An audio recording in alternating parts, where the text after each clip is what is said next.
হাজো ভৈল্যাবুৰীৰ বিধায়ক ভৱেশ কলিতাই মুকুন্দ দাসৰ ঘৰত উপস্থিত হয়। কালি ভৈল্যাবুৰীৰ দ্বিতীয় বিলত 15 বছৰীয়া কিশোৰী কন্যা নীতামণি দাসৰ মৃতদেহ উদ্ধাৰ হোৱাৰ ঘটনাৰ বুজ লয় বিধায়কগৰাকীয়ে। লগতে বিধায়ক ভৱেশ কলিতাই সংবাদ মাধ্যমৰ আগত ঘটনা সন্দৰ্ভত প্ৰতিক্ৰিয়া প্ৰকাশ কৰাৰ লগতে হত্যাকাৰী উচিত তদন্ত বিচাৰে বিধায়কগৰাকীয়ে।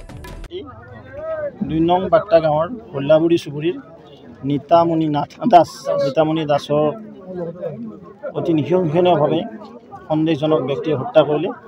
সন্দেহজনক নহয়, একচুৱেলি যিজন ল'ৰাই তেওঁ ফোন নাম্বাৰ কল কৰিছিল, ইতিমধ্যে ল'ৰাজন আইডেণ্টিফাই হৈছে, ল'ৰাজন চিনাক্ত হৈছে আৰু ইতিমধ্যে আমি প্ৰশাসনৰ যোগাযোগ ৰাখিছোঁ।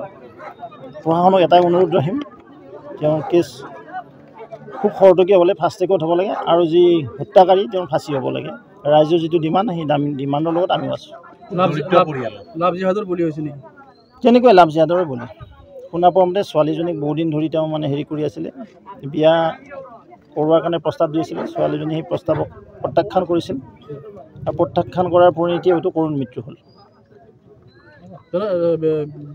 বিজেপিত একাংশ জ্যেষ্ঠ নেতা ঘৰত আছোঁ ভাই, এতিয়া বিজেপি চলি আছে, চৰকাৰো আছে, ইয়াত মই মৃতকৰ ঘৰত আহিছোঁ। বিজেপিৰ কথাটো বিজেপি অফিচত হ'ব।